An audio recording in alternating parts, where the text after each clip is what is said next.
Hello everyone public. आज हम लोग मूविंग चार्जेस मैग्नेटिज्म का दूसरा लेक्चर का आज हम लोग सॉल्यूशन देखेंगे। सेकंड लेक्चर जो मैंने आप लोगों को पढ़ाया है चैप्टर नंबर 4 एनसीईआरटी का 12th क्लास के लिए। तो आज हम लोग डीपीपी का सॉल्यूशन पब्लिक करेंगे डीपीपी 2। इस चैप्टर में मैंने बताया था आप लोगों को कि टोटल 6 डीपीपीज आएंगे पब्लिक, और आप लोग को 6 डीपीपी का सॉल्यूशन करना है, ठीक है। तो पहले आप बना ले, उसके बाद बनाने के बाद जो डॉट होता है वो क्वेश्चन को डिस्कस करेंगे, ओके। तो चलिए हम लोग डिस्कशन स्टार्ट करते हैं। फर्स्ट नंबर क्वेश्चन है the cyclotron frequencies given by. देखिए इसमें ज़्यादातर जो क्वेश्चंस हैं पब्लिक आपको मिलेंगे वो motions in combined electric and magnetic field, मतलब जहाँ पर दोनों चीज़ होगा ना, electric field and magnetic field, उसमें अगर चार्ज को हम लोग मतलब मोशन में करते हैं, मतलब चार्ज को अगर हम लोग फेंकेंगे तो उसका कैसा मोशन होगा। फिर उसके बाद ऑसिलेटर मीन्स चार्ज को एक्सीलरेट कराने वाला जो होगा वो, उसके बारे में मतलब साइक्लोट्रॉन के बारे में हम लोग डिस्कस करेंगे। साइक्लोट्रॉन है ना, और आप सबको पता होगा कि साइक्लोट्रॉन एक डिवाइस है जो पॉजिटिवली चार्ज पार्टिकल को एक्सेलरेट कराने का काम करता है, इस तरह से, है ना। उसके बाद में इसमें रेडियस है ना, सारा चीज़ बताया था, रेडियस, वेलोसिटी, फिर फ्रीक्वेंसी, टाइम पीरियड, है ना, सब आ जाएगा यहाँ पे देखिए क्वेश्चन में। तो पहला क्वेश्चन है कि साइक्लोट्रॉन का फ्रीक्वेंसी क्या होगा। Cyclotron frequency is given by, देखिए पब्लिक आप लोग को फ्रीक्वेंसी पढ़ाए होंगे, तो फ्रीक्वेंसी का जो टाइम पीरियड का जो फॉर्मूला होता है, देखिए रेडियस का फॉर्मूला होता है mv/qb, डीज रेडियस mv/qb, और टाइम पीरियड का फॉर्मूला होता है 2πm/qb। अगर फ्रीक्वेंसी की बात करें हम लोग तो फ्रीक्वेंसी टाइम पीरियड का उल्टा होता है qb/2πm, qb/2πm, यानी फ्रीक्वेंसी का जो फॉर्मूला होगा वो qb/2πm के बराबर होगा। तो qb/2πm के बराबर फ्रीक्वेंसी होगा, तो qb/2πm। तो साइक्लोट्रॉन का फ्रीक्वेंसी का फॉर्मूला qb/2m, डायरेक्ट फॉर्मूला है, इसको आप जरूर याद रखें, ओके। नेक्स्ट क्वेश्चन है a cyclotron is operated at an oscillator frequency of, यहाँ पे फ्रीक्वेंसी दे दिया 12 मेगाहर्ट्ज। आपको सबसे पहले मैं बता दूं पब्लिक, ये मेगा है और मेगा का वैल्यू होता है 10⁶। तो 12 × 10⁶ हर्ट्ज, ये 12 मेगाहर्ट्ज हो गया।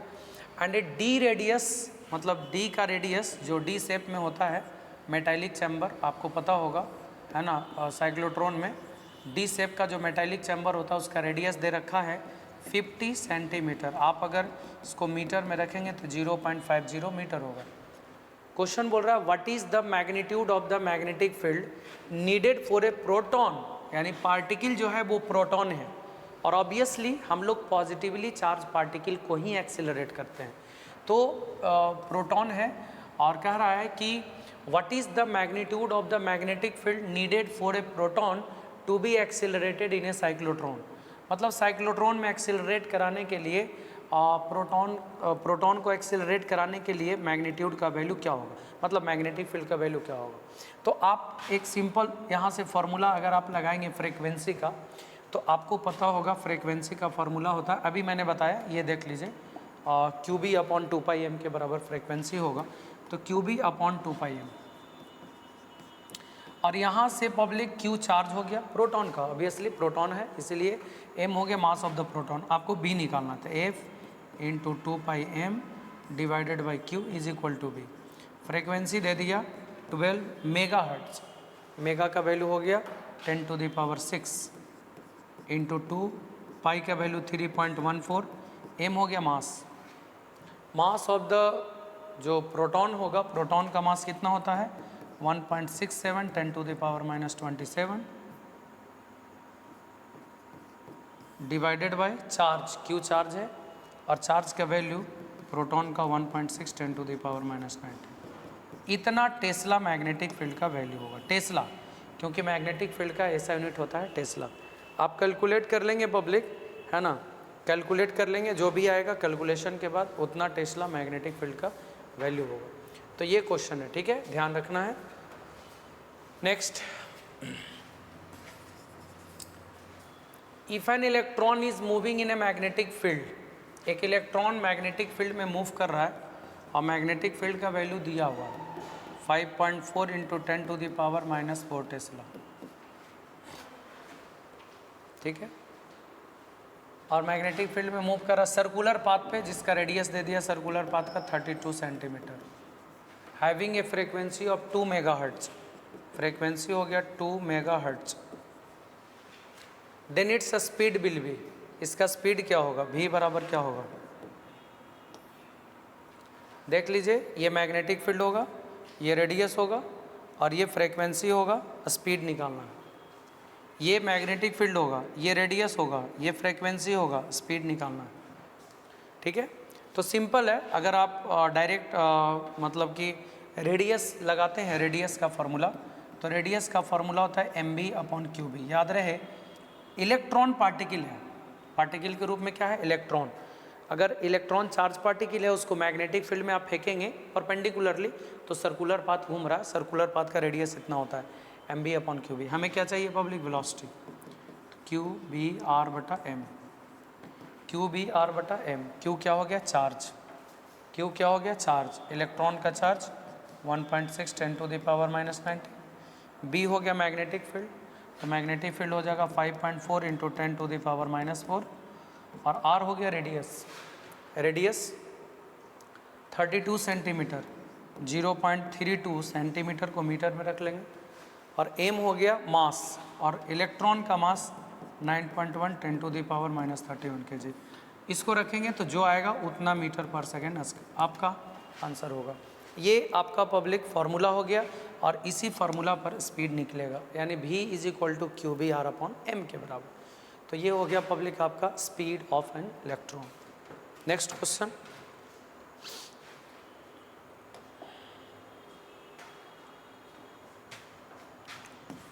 देखिए पब्लिक, एक प्रोटॉन है और एक अल्फा पार्टिकल है। आप दोनों के बारे में जान लीजिए, प्रोटॉन के बारे में जानिए और थोड़ा बहुत अल्फा पार्टिकल के बारे में जानिए, आगे पढ़ना भी है मॉडर्न फिजिक्स में अल्फा पार्टिकल के बारे में। एक प्रोटॉन और एक अल्फा पार्टिकल। आपको बता दें कि प्रोटॉन का जो चार्ज होता है वो प्लस ही होता है, प्रोटॉन का जो चार्ज होता है वो प्लस ही होता है, और अल्फा पार्टिकल का चार्ज होता है +2e। प्रोटॉन का चार्ज होता है प्लस ही और अल्फा पार्टिकल का चार्ज होता है +2e। प्रोटॉन का मास m होता है और अल्फा पार्टिकल का मास 4m होता है। आप देख सकते हैं प्रोटॉन का चार्ज प्लस ही और अल्फा पार्टिकल का चार्ज +2e, मतलब प्रोटॉन का ट्वाइस, दुगना, और प्रोटॉन का मास m होता है और अल्फा पार्टिकल का मास 4m होता है।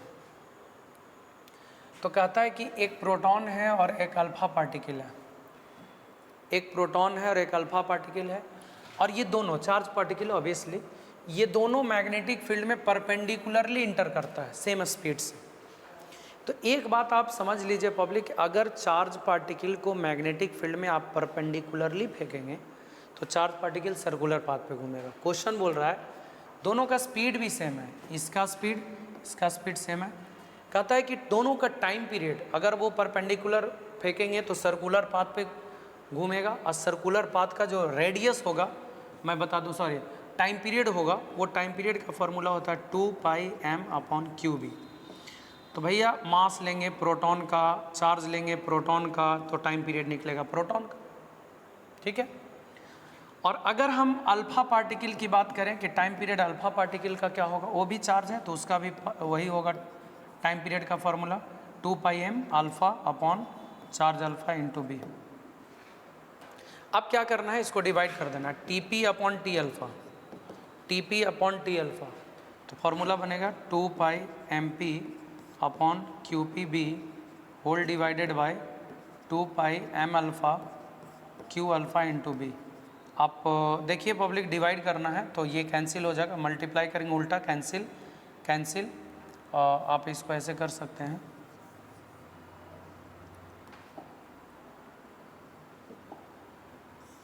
Whole divided by 2πm∝q∝ × b। देखिए 2π से 2π गया और b से b चला गया, ये ऊपर चला गया mp और ये ऊपर चला जाएगा charge of alpha divided by charge of proton multiplied by mass of alpha. मैं बता दूं कि प्रोटॉन का मास अगर m होगा, चार्ज अल्फा 2e होगा, और चार्ज ऑफ प्रोटॉन e होगा, मास ऑफ अल्फा 4m होगा। कैंसिल कैंसिल, 2/4 1/2 के बराबर। यानी टाइम पीरियड ऑफ प्रोटॉन, मतलब वो सर्कुलर पाथ पे जब प्रोटॉन घूमेगा तो उसका टाइम पीरियड और अल्फा पार्टिकल का टाइम पीरियड का रेशियो 1/2 के बराबर होगा। यानी आंसर जो होगा 1:2 के बराबर, क्योंकि प्रोटॉन का time period divided by alpha का टाइम पीरियड निकालना है, तो आंसर 1/2। ओके, नेक्स्ट क्वेश्चन है कि एक प्रोटॉन है, एक ड्यूट्रॉन है और एक अल्फा पार्टिकल है। ओके, एक प्रोटॉन है, एक ड्यूट्रॉन है और एक अल्फा पार्टिकल है। दोनों सेम काइनेटिक एनर्जी से एंटर करता perpendicularly in uniform magnetic field.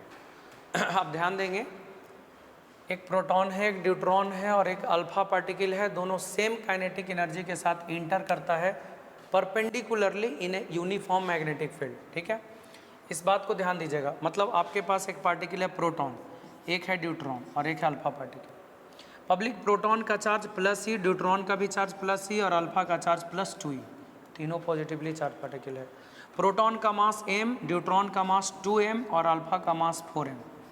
याद रखिएगा, तीनों का काइनेटिक एनर्जी सेम है, मतलब एनर्जी इसका भी E है, इसका भी E है और इसका भी E है। पब्लिक देखिए, अगर आपके पास एनर्जी है ना, तो आप वेलोसिटी निकाल सकते हैं। एनर्जी का फॉर्मूला होता है 12mv²। ये फॉर्मूला तो सबको पता होगा। तो अगर एनर्जी आपको पता है तो वेलोसिटी निकाल सकते हैं। v² बराबर कितना हो जाएगा, 2 मल्टीप्लाइड बाई e और m डिवाइड में आएगा। और अगर हम v की बात करें तो रूट अंडर कितना होगा, 2e/m।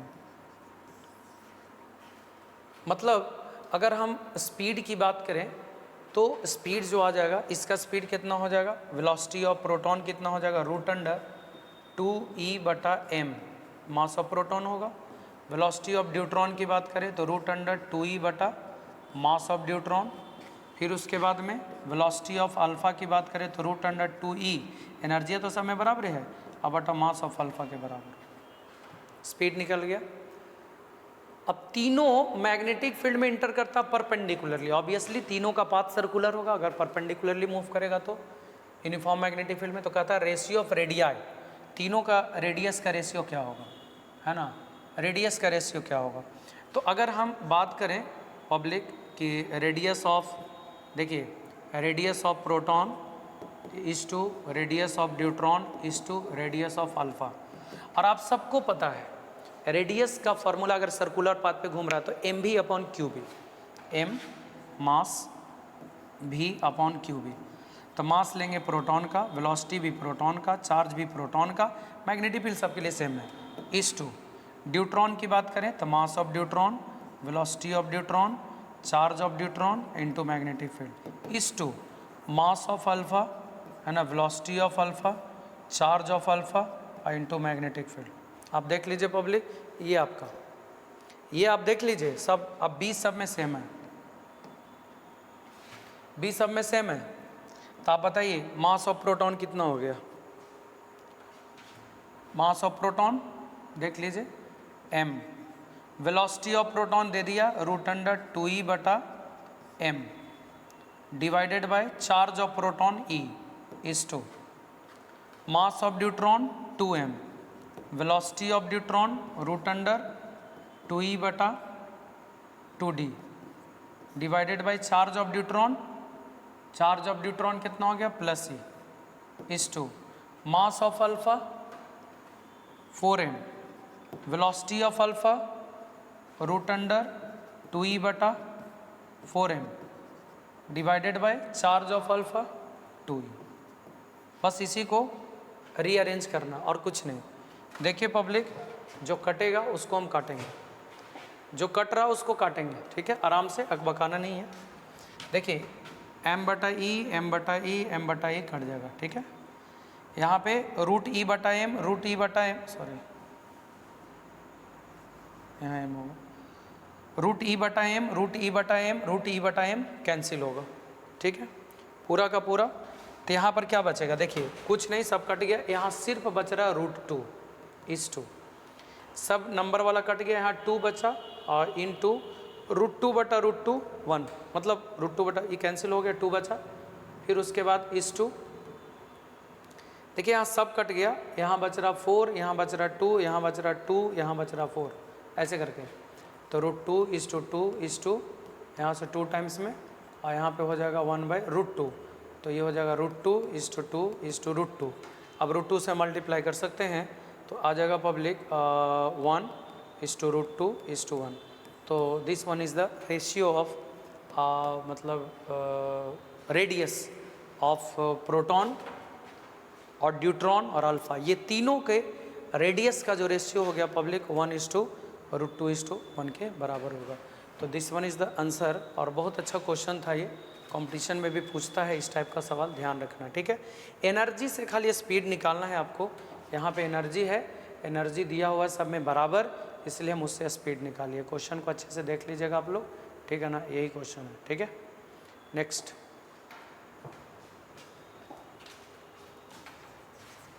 The energy of emergent proton in mega electron volt, energy निकालना है, एनर्जी, और वो भी मेगा इलेक्ट्रॉन वोल्ट में, from a cyclotron having radius दे दिया 1.5 मीटर और मैग्नेटिक फील्ड दे दिया 0.7 टेस्ला। सबसे पहली बात, एनर्जी निकालने के लिए आपको वेलोसिटी चाहिए, तो सिंपल है, रेडियस का फॉर्मूला होगा mv/qb, ठीक है। तो यहाँ से वेलोसिटी क्या हो जाएगा, qbr/m, ठीक है। अब आपको चाहिए एनर्जी, तो एनर्जी का फॉर्मूला होता है 12mv², 12mv², तो 12m v वेलोसिटी कितना आ गया, qbr/m, qbr/m और उसका स्क्वायर, तो आ जाएगा 1/2m q² b² r²/m²। एगो m कैंसिल हो जाएगा, हटाइए इसको, हटा दीजिए, ठीक है। अब आ गया 12m, कौन सा पार्टिकल है, प्रोटॉन, तो प्रोटॉन का क्या हो जाएगा पब्लिक, मास 1.6 10⁻⁻27, ये हो गया मास। ऊपर में हो जाएगा चार्ज का स्क्वायर 1.6 10⁻⁻19 का स्क्वायर, मैग्नेटिक फील्ड का स्क्वायर, मैग्नेटिक फील्ड दे दिया है 0.7, तो 0.7 का स्क्वायर मल्टीप्लाइड बाय आर का स्क्वायर 1.8 का स्क्वायर, ये आएगा आपका जूल में, आंसर जूल में आएगा क्योंकि सब हमने ऐसा यूनिट में रखा। अब जूल को मेगा इलेक्ट्रॉन वोल्ट में कन्वर्ट करना है, जूल में आया, तो जूल से मेगा इलेक्ट्रॉन वोल्ट में कन्वर्ट करना है, joule into mega electron volt. तो देखिए क्या करेंगे, और इसको मेगा का वैल्यू होता है 10⁻6, एक मेगा का वैल्यू, और इलेक्ट्रॉन वोल्ट में इतना जूल होता है 1.6 मल्टीप्लाइड बाई 10⁻⁻19, इतना से आप डिवाइड कर देंगे। इसको सॉल्व करने के बाद इससे डिवाइड करेंगे तो जो आंसर आएगा वो आएगा मेगा इलेक्ट्रॉन वोल्ट में, मतलब मेगा इलेक्ट्रॉन वोल्ट में आपका आंसर आएगा। कुछ नहीं है, पहले हम लोग स्पीड यहाँ से निकाल दिए और एनर्जी का फार्मूला 12mv², और जो भी आया वो जूल में आया, उसको मेगा इलेक्ट्रॉन वोल्ट में कन्वर्ट करने के लिए आप डिवाइड करेंगे, और डिवाइड कितना से करेंगे, और 10⁻6 मेगा में आ गया, और 1.6 10⁻⁻19, मतलब मेगा, और ये इलेक्ट्रॉन वोल्ट का वैल्यू होता है, आप उससे डिवाइड कर देंगे, आपका आंसर आएगा, ठीक है, ये ध्यान रखिएगा। Next, the operating magnetic field for accelerating proton in a, देखिए मैग्नेटिक फील्ड निकालना है, और प्रोटॉन है पार्टिकल जिसका फ्रीक्वेंसी दे दिया 12 मेगाहर्ट्ज। ये सिंपल है, आप डायरेक्ट फार्मूला लगा सकते हैं, फ्रीक्वेंसी का फार्मूला होता है 2πm/qb, सॉरी qb/2πm, ठीक है। आपको क्या चाहिए, b, तो 2πmf/q, फ्रीक्वेंसी दे दिया, मेगा का वैल्यू 10⁻6 रख दीजिए, प्रोटॉन का मास, चार्ज ऑफ प्रोटॉन जानते हैं, रख के आंसर पाइए, इतना टेस्ला, हम वैल्यू रख देते हैं, आप लोग सॉल्व कर लीजिएगा। पाई का वैल्यू 3.14, प्रोटॉन का मास होता है 1.67 10⁻⁻27, फ्रीक्वेंसी हो गया 12 मेगा, मेगा का वैल्यू 10⁶, और चार्ज 1.6 10⁻⁻19, इतना टेस्ला आपका आंसर होगा, ओके, इतना टेस्ला आपका मैग्नेटिक फील्ड का value. Next, in the above question kinetic energy proton, radius दे दिया तो काइनेटिक एनर्जी, इसी क्वेश्चन में बोल रहा है कि रेडियस दिया हुआ है, काइनेटिक एनर्जी निकाली। तो फिर से वही चीज़, जब रेडियस दे दिया तो वेलोसिटी यहाँ से निकल जाएगा। देखिए यहाँ से मैग्नेटिक फील्ड निकल गया, ठीक है। तो यहाँ से वेलोसिटी निकाल लीजिए आप, क्यू बी आर बटा एम। देखिए क्यू प्रोटॉन का पता है, मैग्नेटिक फील्ड निकाल लिए हैं, रेडियस दिया हुआ है, देखिए यहाँ पे दे दिया ना 60 सेंटीमीटर, तो रेडियस दे दिया है, और मास ऑफ प्रोटॉन जान रही, वेलोसिटी निकल गया। एनर्जी का फॉर्मूला बताइए, हाफ एम बी स्क्वायर। तो हाफ एम इसका स्क्वायर रखेंगे, q square B square are square बटा एम स्क्वायर, ये वो कट जाएगा। तो half q square B square are square बटा एम, यहाँ से सब निकल जाएगा, टोटल चीज़ सब पता है। चार्ज और मास खाली प्रोटॉन का लेना है, क्योंकि पार्टिकल इसमें प्रोटॉन है ना। मैग्नेटिक फील्ड निकल गया है, रेडियस दिया हुआ। ये क्वेश्चन आप लोग को ध्यान देना है पब्लिक, है ना। यहाँ से आप एनर्जी निकाल सकते हैं। अब मेगा इलेक्ट्रॉन वोल्ट में कन्वर्ट करने के लिए तो बताया ही, 1.6 10 टू द पावर कितना से डिवाइड करना है, 1.6 10 to the power -19 electron volt में, और मेगा के लिए 10 टू द पावर 6, यानी इतना से भाग दे देना है ना, 10 टू द पावर -13 से। क्वेश्चन है कि an electron is moving in a cyclotron at a speed, speed दे दिया पब्लिक 3.2 10 टू द पावर -7 मीटर पर सेकेंड पर ऐसे होगा, ठीक है। मैग्नेटिक फील्ड दे दिया 5 × 10 to the power -4 tesla, perpendicular to it मतलब 90 डिग्री पे। तो कह रहा है फ्रीक्वेंसी क्या होगा, तो डायरेक्ट फार्मूला लगाई ना, परपेंडिकुलर अगर चार्ज पार्टिकल को फेंकेंगे तो सर्कुलर पाथ पे घूमेगा, उसका radius M B upon Q B, time period 2 pi M upon Q B, frequency Q B upon 2 pi M, तो Q B upon 2 pi M. Q charge electron है ना, तो इलेक्ट्रॉन पर का charge 1.6 10 to the power -19। B magnetic field, magnetic field का value 5 × 10 to the power -4, 2 pi M का value 9.1 10 to the power -31। इतना frequency मतलब इतना हर्ट्ज, जो भी है हर्ट्ज ही होगा आंसर। सॉल्व करके जो आएगा वही आपका आंसर, ठीक है। नेक्स्ट एंड लास्ट DPP 2 का लास्ट क्वेश्चन, कि एक प्रोटॉन है वो accelerating on A cyclotron having oscillating frequency of 1 megahertz, sorry 11 megahertz. एक प्रोटॉन है और वो साइक्लोट्रॉन में ऑसिलेट हो रहा है, मतलब कि उसको मतलब घुमा रहे हैं, तो उसमें जो मतलब कि फ्रीक्वेंसी है 11 मेगाहर्ट्ज, और आपको पता होगा कि मेगा का वैल्यू होता है 10 टू द पावर 6, और एक्सटर्नल मैग्नेटिक फील्ड दे दिया 1 tesla. In external magnetic field of 1 tesla, if the radius of dees, radius हो गया 55 centimetre, then its kinetic energy is, निकालना एनर्जी है। सबसे पहली बात ये कि फ्रीक्वेंसी ये हो गया और मैग्नेटिक फील्ड और रेडियस एनर्जी चाहिए। पहले आप एक काम करेंगे और वेलोसिटी निकाल लीजिए। तो रेडियस का क्या फार्मूला होगा, M B upon Q B. Radius का formula M B upon Q B, तो भी क्या होगा, भी क्या होगा यहाँ से Q B R upon M, ठीक है। एनर्जी के लिए क्या formula, half M V square, तो हाफ एम भी स्क्वायर, इसका स्क्वायर रखेंगे तो आ जाएगा Q square B square are square बटा एम, 2m। अभी मैंने बताया। चलिए प्रोटॉन है, प्रोटॉन का चार्ज दे दिया, पता ही है। बी मैग्नेटिक फील्ड दिया हुआ है पब्लिक 1 टेस्ला, कितना टेस्ला है 1 टेस्ला, तो बी का वैल्यू यहाँ से रख लेंगे 1 टेस्ला, तो 1 का स्क्वायर। आर रेडियस 55 सेंटीमीटर, 0.55 का स्क्वायर मीटर में कर लिए। 2m प्रोटॉन का मास 1.6 10 टू द पावर -27। सॉल्व कर लेंगे, जो आएगा उतना जूल आंसर, लेकिन जूल आएगा, जूल आएगा। और अगर आपको इसको मेगा इलेक्ट्रॉन वोल्ट में कन्वर्ट करना है तो 1.6 10 टू द पावर -13 से डिवाइड कर देंगे। तो ये आपका पूरा कैलकुलेशन था। तो आई होप आप देख सकते हैं पब्लिक, पूरा सवाल मैंने करा, इसको थोड़ा ध्यान देंगे आप लोग। इसके बाद DPP 3 में बायोट सावर्ट लॉ का क्वेश्चन है, उसके बाद फिर आएगा आपका बायोट सावर्ट लॉ के बाद फिर आएगा टॉर्क, मूविंग कॉइल गैल्वेनोमीटर, उसके बाद फिर current carrying circular loop, Ampere circuital law, है ना, एम्पियर सर्किट लॉ और current carrying circular loop as a bar magnet से रिलेटेड मैग्नेटिक मोमेंट का क्वेश्चन रहेगा।